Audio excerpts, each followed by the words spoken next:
Hello, Tim's RV Tips, number 13 here. Going to show you how to clear the A01 code from your Honda Clarity. You have to change the oil because it is correct. It reminded us at almost 7,000 miles to change the oil. So I'm going to show you how to reset that in the maintenance menu system. Thanks for listening. First, you turn the car on.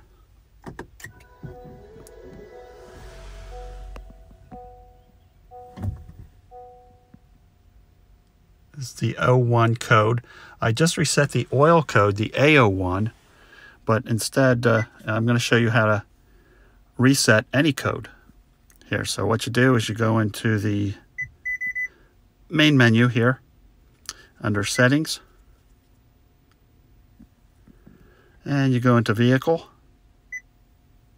and you scroll down to the Maintenance Info here. Then you can select your reset items.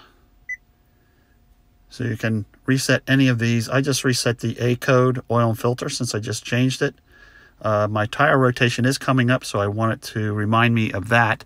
So I will not reset that. But that's how you do it. Just basically select the items that are due. That's it. Thank you for listening.